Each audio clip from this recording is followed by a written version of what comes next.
Hello friends, welcome to the class. This is Aditya here. Guys, आज का class है standard 6 का सब्जेक्ट साइंस का चैप्टर नंबर 8। चैप्टर का नाम है बॉडी मूवमेंट्स, राइट। ये चैप्टर का ये जो लेक्चर है वो पार्ट 2 है। ये चैप्टर थोड़ा लंबा था इसलिए ये पार्ट 2 है। मैं यही रिकमेंड करूंगा आपको कि पार्ट 1 फर्स्ट देखिए, क्योंकि पार्ट 2 पहले देखने का कोई मतलब है नहीं। और यहाँ एक लिंक आया है, उस पर क्लिक करके पार्ट 1 आप देख सकते हैं, राइट। पार्ट 1 में हम लोगों ने ये फर्स्ट टॉपिक, ये चैप्टर जो है वो 2 टॉपिक्स में डिवाइडेड है। तो हमने चैप्टर टॉपिक 1 में, पार्ट 1 जो ये चैप्टर का था, उसमें हम लोग ये 3 टॉपिक्स को कवर किया था। और आज का वीडियो इसके ऊपर है। इस वीडियो में हम लोग पढ़ेंगे आज गेट ऑफ एनिमल्स के बारे में। ये टॉपिक बेसिकली ये बताता है कि जो भी एनिमल्स होते हैं उसका चाल चलन कैसा है। गेट का मतलब होता है चाल चलन, यानी जो किस प्रकार वो मूव कर पाते हैं। इसमें हम अर्थवर्म के बारे में जानेंगे, स्नेल के बारे में, कॉकरोच, बर्ड, फिश, और अंत में पढ़ेंगे कि स्नेक का किस प्रकार मूवमेंट होता है। काफी इंटरेस्टिंग होने वाला है। फर्स्ट टॉपिक देखते हैं। फर्स्ट टॉपिक है गेट ऑफ एनिमल्स, यानी कि जानवरों का चाल चलन। शुरू में हम लोग पढ़ेंगे अर्थवर्म के बारे में। अर्थवर्म का हिंदी क्या होता है, आप हमें कमेंट में बताइए, राइट।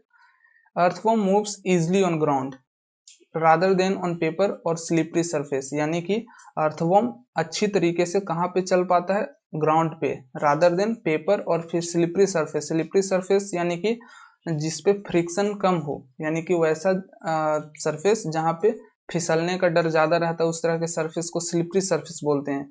तो स्लिपरी सरफेस और पेपर पे ज्यादा मुश्किल होता है अर्थवर्म को चलने में as compare to on ground, right. The body of an earthworm is made up of many rings joined end to end, यानी कि जो अर्थवर्म का बॉडी स्ट्रक्चर हम लोग समझने की कोशिश करें तो लेट सपोज ये एक अर्थवर्म है, ठीक है। तो इसका जो बॉडी होता है वो रिंग टू रिंग, यानी कि इसके बॉडी में बहुत सारे छोटे छोटे रिंग्स बने हुए रहते हैं, और ये जो रिंग्स है वो आपस में ज्वाइंट रहते हैं, यानी कि एक दूसरे से वो जो रिंग्स है वो जुड़ा हुआ रहेगा। यहाँ पे इस इमेज के द्वारा समझने की कोशिश करिए। ये जो छोटा छोटा रिंग्स है वो आपस में जुड़े हुए रहते हैं, राइट। और अर्थवर्म एक ऐसा लिविंग ऑर्गेनिज्म है, लिविंग एनिमल है, जिसके बॉडी में बोन नहीं होते, यानी कि ये बिना हड्डियों वाला प्राणी है, right. It has muscles which help to extend and shorten the body.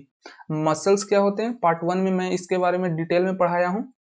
Muscles है, उसी की वजह से अर्थवर्म अपने बॉडी को एक्सटेंड और शॉर्टन कर पाता है, और यही कारण है जिसके कारण अर्थवर्म मूव कर पाता है। During movement, the earthworm first extend the front part of the body, keeping the rear portion fixed on the ground. यानी कि जब मूवमेंट होता है अर्थवर्म का, राइट, तो उस टाइम होता क्या है कि वो अपने आगे वाले हिस्से को आगे की ओर बढ़ाया, तो पीछे वाला जो हिस्सा है उसको रेस्ट रखता है, यानी कि उसको कुछ नहीं करता। फिर बाद में पीछे वाले हिस्से को बढ़ाया और आगे वाले को रेस्ट में रखा, और यही साइकिल चलता जाता है, और उसी कारण स्लोली स्लोली उसका मूवमेंट होता है। Then it shortens the body and pulls the rear end forward. Then it moves forward by a small distance. और इसी प्रोसेस को वो कैरी करते हुए स्मॉल डिस्टेंस वो कैरी करता है, और यही साइकिल रिपीट होता है। इसी को रिपीट करते हुए मसल्स को एक्सपैंड और कॉन्ट्रैक्ट करते हुए अर्थवर्म सॉइल पे इजिली मूव कर पाता है, राइट। तो ये प्रोसेस है कि किस प्रकार अर्थवर्म का मूवमेंट हो पा रहा है। और जो अर्थवर्म का बॉडी होता है वो एक सेक्रेट ये स्लिमी सब्सटेंस सेक्रेट करता है। स्लिमी सब्सटेंस क्या होते हैं, जो अर्थवर्म का बॉडी है उससे एक लिक्विड टाइप सब्सटेंस रिलीज होता है, जिसके कारण उसी की वजह से उसे ग्राउंड में मूवमेंट करने में आसानी होती है, राइट। तो वो रिलीज करता है स्लिमी सब्सटेंस, ये भी याद रखिएगा। How does it fix parts of its body to the ground, यानी कि यहाँ पे क्वेश्चन अर्थवर्म से ही रिलेटेड है कि अर्थवर्म अपने बॉडी को ग्राउंड पे फिक्स किस प्रकार रख पाता है विदाउट हैविंग अ बोन, यानी कि उसके हड्डियों में ये उसके शरीर में हड्डियां तो नहीं है, लेकिन बिना हड्डियों के वो अपने शरीर को ग्राउंड पर स्थिर कैसे रख पाता है उसके बारे में यहाँ पे हम लोग पढ़ेंगे। Under its body it has large number of tiny bristles. Bristles क्या होते हैं, पार्ट 1 में जब मैं आप लोगों को कीवर्ड्स बता रहा था, राइट, कीवर्ड्स जब मैं डिस्कस कर रहा था पार्ट 1 में, तो उस टाइम मैंने ब्रिसल्स के बारे में डिटेल में बताया था। Bristles hair like a structure होते हैं, राइट। तो जो अर्थवर्म है उसके बॉडीज का निचला जो हिस्सा होता है, यानी कि लेट सपोज ये अर्थवर्म हुआ, तो जो हिस्सा ग्राउंड से उसका टच रहता है उसी हिस्से में ब्रिसल्स होते हैं, यानी कि हेयर लाइक स्ट्रक्चर होता है। और वो ब्रिसल्स क्या काम करते हैं कि वो मसल से कनेक्टेड रहते हैं, यानी कि जो नीचे ब्रिसल्स हुआ वो मसल से कनेक्टेड हुए, और वही ब्रिसल्स हेल्प करता है उसको बेटर ग्रिप देने में, यानी कि ग्राउंड पे वो अच्छे से पकड़ पाता है। इसी प्रकार होता है कि वो अपने बॉडीज को ग्राउंड पे फिक्स रख पाता है, right.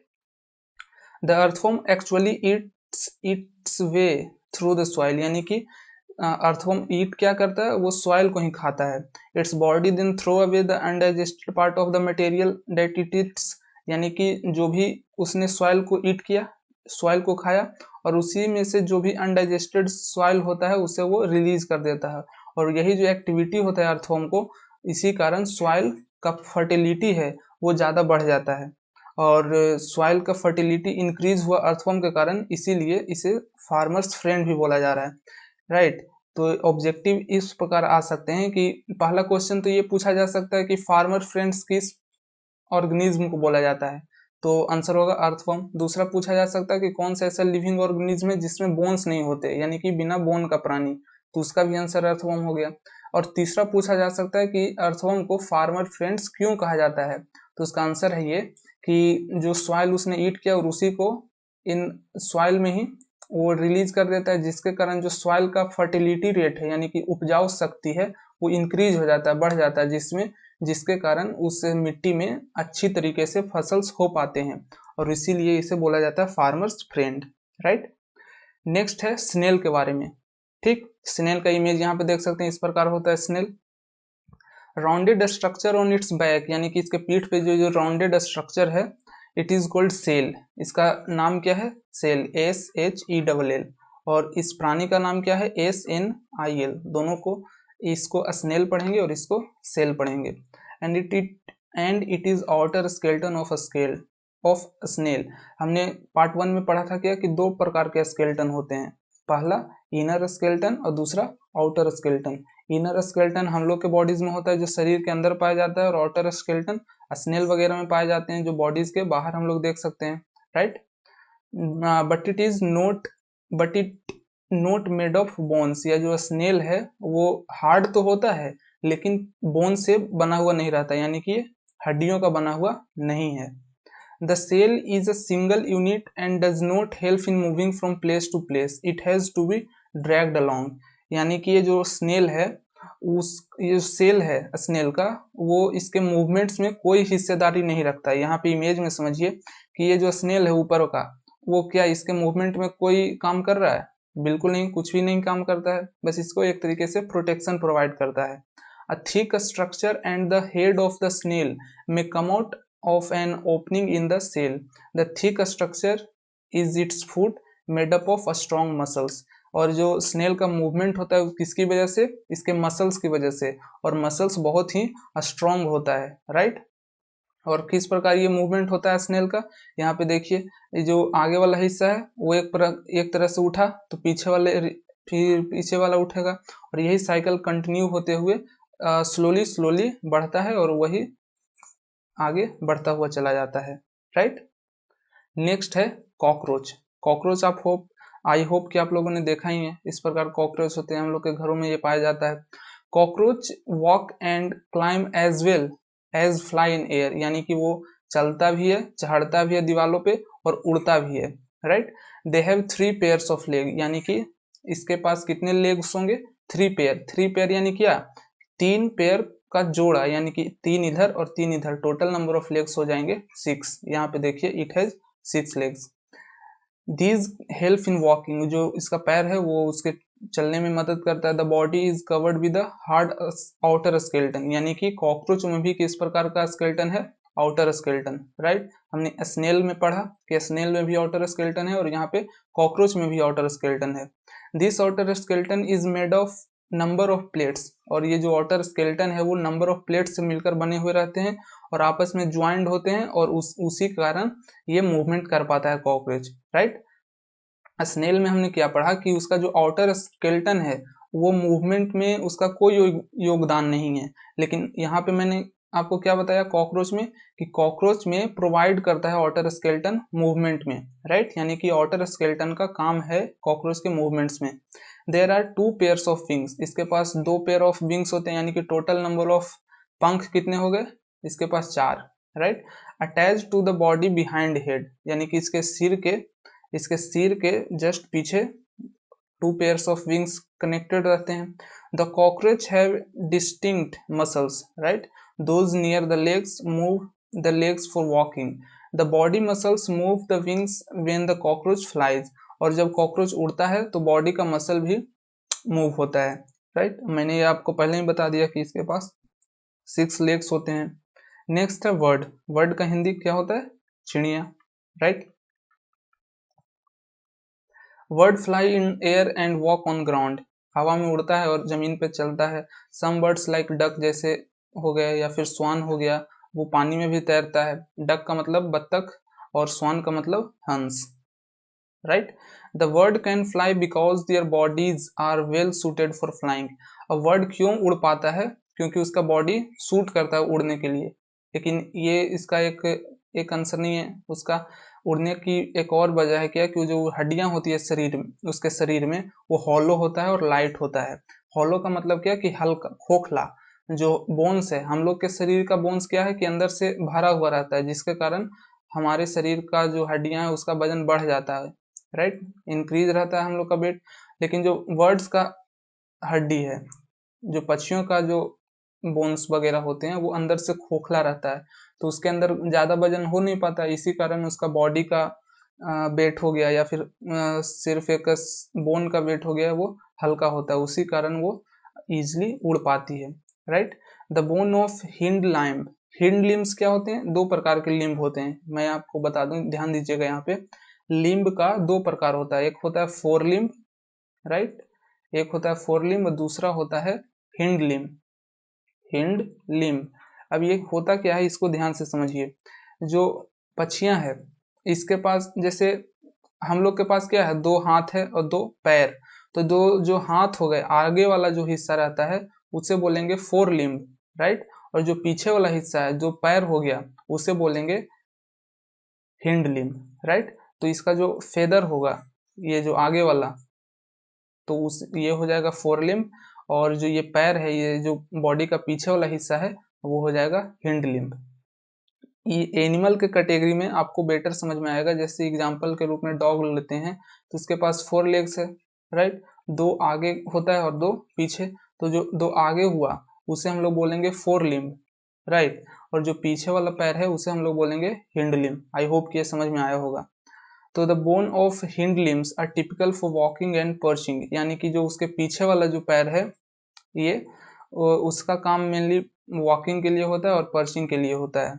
The bony part of fore limbs are modified as wing, और जो आगे वाला हिस्सा है, मैंने क्या बताया, फोर लिम्ब यानी कि आगे वाला हिस्सा, वो किसके लिए वो यूज किया जाता है, विंग्स के लिए, यानी कि पंख के लिए, उड़ने के लिए उसका यूज होता है।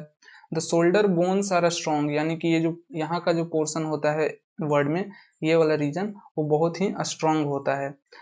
The breastbone are modified to hold muscles to flight which are use to move the wings up and down, और वो जो यहाँ पे मसल्स होते हैं, ये जो ब्रेस्ट बोन होता है, उसके कारण ही उसका जो विंग है वो अप होता है और डाउन होता है, जिसके कारण वो इजिली रूप में फ्लाई कर पाती हैं पक्षियां, राइट, ये वाला हिस्सा। नेक्स्ट हम लोग पढ़ेंगे फिश के बारे में, लेकिन इसके पहले एक एक्टिविटी है, उसको ध्यान से समझिए। इस एक्टिविटी में मेनली ये बोला जा रहा है कि बचपन में हम लोग क्या नाव बनाते थे इस प्रकार, और पानियों में उसको हम लोग तैराते थे। तो तैराना इस एक्टिविटी में भी है नाव को, लेकिन 2 अलग अलग तरीकों से। पहला तरीका क्या है कि ये नाव मान लीजिए आप लोगों ने बना लिया, तो पहली बार इसको पीछे की ओर, नाव का जो पीछे वाला हिस्सा है वहां पे पकड़कर इसको पानी में डालना है, राइट, हल्का धक्का देना है। दूसरी बार क्या करना है कि पीछे नहीं पकड़ना है, उसके साइड से धक्का देना है। तो दोनों में क्या है, अलग अलग पोजीशन पे हम लोग धक्का दे रहे हैं, उसे पुश कर रहे हैं, तो रिजल्ट हम लोग का डिफरेंस आएगा। तो जब हम लोग पीछे से उसको पुश करेंगे, तो हम लोग को ये पाएंगे क्या, कि कुछ दूर तक गया और नाव बीच में डूब गया, यानी कि पीछे से जब फोर्स लगा तो ज्यादा दूर तक नाव नहीं जा पाया। लेकिन जब हम लोग इसे साइड से पुश किए, तो ज्यादा दूर तक और इजिली रूप में पानी में तैर पा रहा है, राइट। तो यहाँ पे हम लोगों ने ये डिफरेंस देखा। तो होता क्या है कि the head and tail of fish right, यानी कि जो सिर होता है और वो पूंछ होती है मछली का, वह स्मॉलर होता है than the middle portion of body, यानी कि अगर ये फिश है तो उसका पीछे वाला हिस्सा पतला होगा, बीच वाला हिस्सा विड्थ में आकार में बड़ा होगा, और फिर से जो आगे वाला हिस्सा उसका माउथ है वो भी पतला हो जाता है, राइट। तो उस तरह के बॉडीज को बोलते हैं स्ट्रीमलाइंड बॉडीज, राइट। यहाँ पे इस इमेज में समझिए कि आगे वाला हिस्सा क्या है, पतला है, पीछे वाला हिस्सा भी पतला है, लेकिन बीच वाला हिस्सा क्या हो जाता है, बड़ा, बिर्थ में उसका आकार बड़ा हो जाता है। तो इसी तरह के शेप को बोलते हैं स्ट्रीमलाइंड। ये भी मैंने पार्ट 1 के कीवर्ड्स में बताया था आपको। Streamlined shape is such that water can flow around it easily and allow the fish to move in water. तो इस तरह के जो भी शेप में होते हैं ऑर्गेनिज्म, उसमें ये फायदा क्या होता है कि उसके यहाँ पे इस तरह का जो शेप में एनिमल होता है उसके बॉडीज के अराउंड जो भी वाटर है वो आसानी से फ्लो कर पाता है और उसको मदद करता है तैरने में, राइट, मूव करने में, वाटर में इजी होता है। The skeleton of fish is covered with strong muscles, और जो मछलियों का जो स्केलेटन है वो कवर्ड होता है स्ट्रॉन्ग मसल से, यानी कि उसके शरीर में मसल्स स्ट्रॉन्ग होते हैं। ड्यूरिंग स्विमिंग, यानी कि जब मछलियां तैरती है उस वक्त muscles make the front part of body curve to one side and the tail part swim towards the opposite side, यानी कि जब मछलियां तैरती है तो कुछ इस प्रकार का होता है, आगे वाला हिस्सा को एक तरफ कर्व किया तो पीछे वाले हिस्से को दूसरे तरफ, आगे वाले हिस्से को फिर से इधर किया तो ये इस तरफ से, यानी कि आगे वाला हिस्सा अगर इस ये इधर की डायरेक्शन में जा रहा है तो उसका पूंछ होगा जो इधर डायरेक्शन में जाएगा, और वो उसको हेल्प करता है इजिली रूप में स्विमिंग करने में, right. The fish form a curve, यानी कि वो एक प्रकार का क्या कर्व बना रहा है, यानी कि उसका माउथ ऐसा है तो उसका टेल इस प्रकार होगा, right. Then quickly the body and tail curve to the outside other side, this makes a jerk. Jerk का मतलब क्या होता है, एकाएक धक्का मिलना, राइट। तो इस प्रकार उससे मछलियों को जर्क मिलता है और वो उसके बॉडीज पुश होता है आगे की ओर, और इस प्रकार मछलियां आगे बढ़ पाती है, right. A series of such jerk make the fish swim ahead, और इसी तरीके का जर्क वो बनता जाता है मछलियों के द्वारा और उसी कारण मछलियां तैर पाती है। This is help by fins of the tail. Fins क्या होते हैं, मछलियों को आपने देखा होगा कि उसके पंख होते हैं, राइट। पंख एक प्रकार का हो गया, उसमें इस तरह के हो गए फिन्स, और उसके पूंछ में नीचे की ओर जो ये होता है यहाँ पे वहां पे भी छोटे छोटे इस प्रकार से रेसे लाइक रहते हैं इस तरह से, उसी को बोला जाता है फिन्स, राइट। तो ये फिन्स भी मदद करता है जो टेल का वो भी मूवमेंट में। Fish also have other fins on their body which mainly help to keep the balance of the body and to keep direction while swimming. और जो भी अलग, एक तो टेल में फिन्स हो गया और दूसरा विंग्स में, यानी कि उसके पंख में भी फिन्स होते हैं, वो भी स्विमिंग में हेल्प करता है। Human also wear fins during swimming. आप लोगों ने देखा होगा पिक्चर वगैरह में क्या कि जब स्विमिंग के लिए कोई भी इंसान पानी में उतरता है तो अपने पैरों में एक बहुत बड़ा इस प्रकार का शेप पहन लेता है। वो यहाँ पे उसने अपना पैर डाला तो उसका पैर का साइज इतना छोटा ही है, लेकिन वो जो पहनता है जो एक जो सब्सटेंस रहता है वो उसका बहुत बड़ा साइज में रहता है पैर में, तो उसी को बोलते हैं, उसी प्रकार का जो स्ट्रक्चर होता है वो फिन्स होता है। तो ह्यूमन भी स्विम करने के लिए उस तरह के ऑब्जेक्ट्स पहनते हैं, क्यों, क्योंकि वो इजी होता है स्विम करना उस तरह से। नेक्स्ट है how do a snakes move, यानी कि इसमें हम लोग पढ़ेंगे कि जो स्नेक होता है वो किस प्रकार मूव करता है। हमने अर्थवॉर्म के बारे में जाना क्या कि अर्थवॉर्म एक ऐसा लिविंग ऑर्गेनिज्म जिसके अंदर बोन्स नहीं है, यानी कि वो बिना हड्डियों वाला प्राणी है, और स्नेक एक ऐसा लिविंग ऑर्गेनिज्म है जिसमें लेग्स नहीं होते हैं, यानी कि इसमें पैर नहीं है, राइट। तो हम लोग क्या करते हैं, पैरों की वजह से मूवमेंट कर पाते हैं, लेकिन स्नेक में क्या है, लेग्स है ही नहीं, तो किस प्रकार मूव करता है, आइए यहाँ पे हम लोग उसी के बारे में पढ़ेंगे। Have you seen a snake slither? Slither का मतलब क्या होता है, रेंगना, यानी कि सांप को कैसे इस तरह से रेंगते हुए देखा होगा, यहाँ पे देखिए इस तरीके से रेंगता है सांप, ठीक है। Does it move straight? क्या वो सीधा मूव करता है? बिल्कुल नहीं, स्ट्रेट कभी नहीं सांप मूव कर सकता। ये मूव करता है, जब भी मूव करेगा तो इस तरीके से कर्व लाइन में ऐसे ऐसे ऐसे ऐसे मूव करेगा। Snake have a long backbone, यानी कि जो उसका जो बैकबोन है सांप में वो बहुत लंबा होता है, right. They have many thin muscles, thin यानी कि मतलब पतला, और थिक मीन्स मोटा, थिक मीन्स मोटा होता है और थिन मीन्स पतला, यानी कि उसके पास लंबा बैकबोन है और पतला मसल्स है, right. They have connected to each other even though they are so far from one another, यानी कि उसके पास बहुत सारे मसल्स हैं लेकिन उसका डिस्टेंस बहुत दूर दूर पर है, यानी कि एक बॉडी में मसल्स यहाँ पे होगा तो दूसरा मसल्स हल्का काफी डिस्टेंस पे होगा, लेकिन जो भी मसल्स दूर भी हैं तो आपस में वो क्या है, कनेक्टेड हैं, right.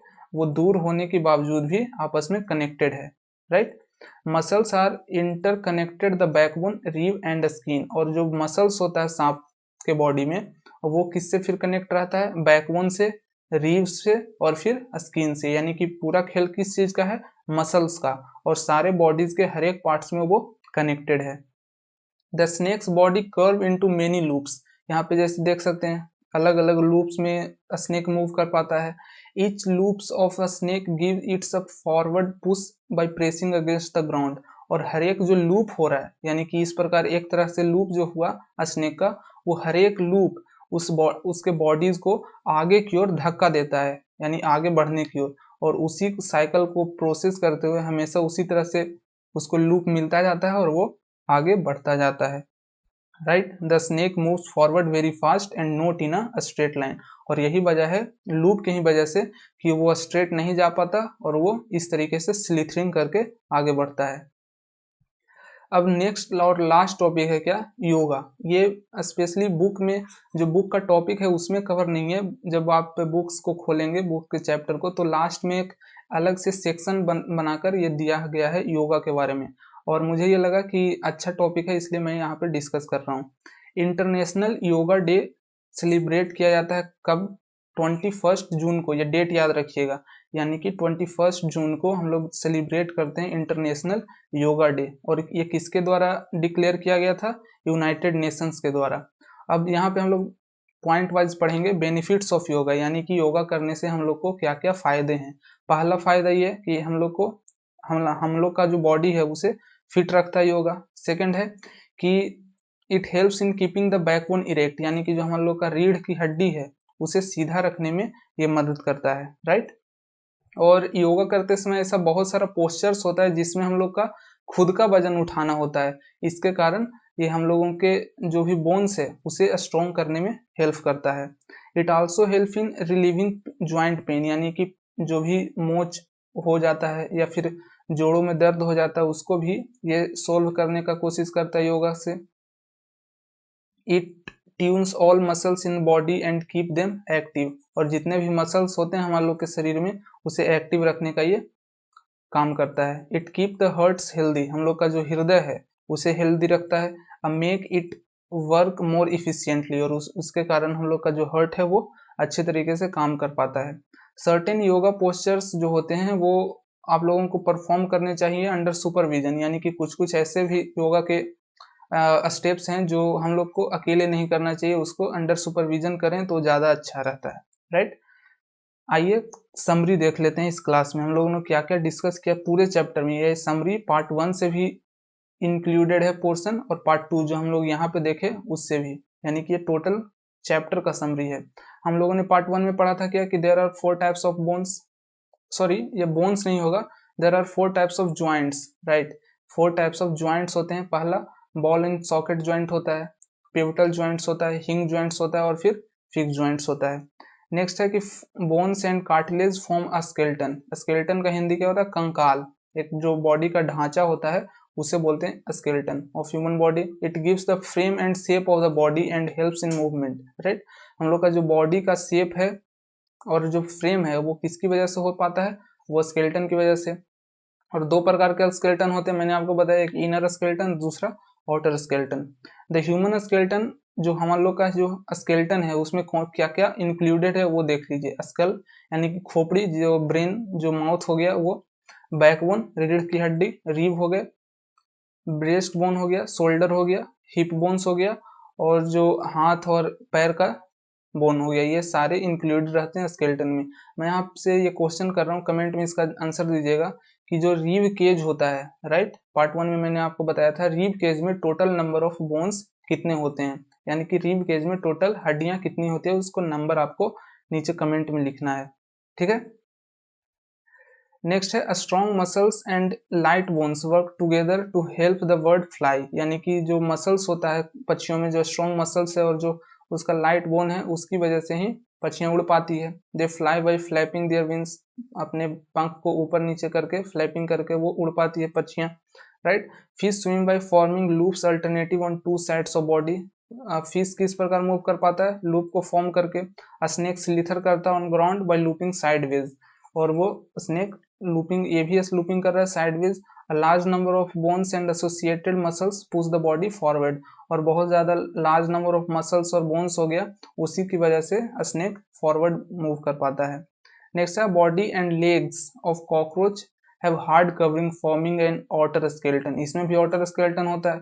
The muscle of breast connected with 3 pairs of leg, इसमें 3 पेयर्स ऑफ लेग से वो कनेक्टेड होता है और 2 पेयर्स ऑफ विंग से, जिसके कारण कॉकरोच वॉक कर पाता है इजिली और फ्लाई कर पाता है, ठीक है। Earthworm move by alternate extension and contraction of the body using muscles, ये भी किस बॉडी पार्ट का यूज करके मूव कर पाता है अर्थवॉर्म, मसल्स का यूज करता है, और वो एक समय एक्सटेंशन करेगा अपनी मसल्स को, दूसरी तरफ कॉन्ट्रैक्ट करेगा, फिर एक्सटेंशन करेगा, फिर कॉन्ट्रैक्ट करेगा, तो यही साइकिल चलता रहता है और इसी कारण अर्थवॉर्म आगे मूव कर पाता है। टाइनी ब्रिसल्स जो होते हैं लोअर पोर्शन जो अर्थवॉर्म का, उसमें आउटसाइड वो ग्रिपिंग प्रोवाइड करता है ग्राउंड में, राइट। स्नेल, ये स्नेल का इमेज है। Snail move with the help of a muscular foot, और स्नेल का हम लोग के जैसा पैर नहीं होता या फिर दूसरे तरह के जानवर की तरह, उसका फुट किस प्रकार का, मस्कुलर, यानी कि जो फुट है बना हुआ, नीचे देखिए वो किस चीज का, मसल्स का ही बना हुआ है, वो एक प्रकार से आगे बढ़ा, फिर नीचे वाला रिलीज हुआ, और यही साइकिल चलते रहता है और इसी प्रोसेस से स्नेल मूव करता है। आई होप कि चैप्टर 8 आपको आसानी से समझ में आया होगा। That's it for today's class. किसी भी तरह का क्वेश्चन हो जो आप लोगों को प्रॉब्लम क्रिएट कर रहा है समझने में, या किसी अन्य प्रकार की कोई भी क्वेश्चंस, कमेंट में उसे बेझिझक होकर लिखिए, मैं आप लोगों को जवाब जरूर दूंगा। देखिए, अगर आप लोगों को ये क्लास समझ में आया है तब इसे शेयर कीजिए। मैं ये रिक्वेस्ट करूंगा एटलीस्ट आप अपने 7 फ्रेंड्स को इसे ज़रूर शेयर कीजिए। अच्छी बातें ही हम लोग को दूसरों को बतानी चाहिए।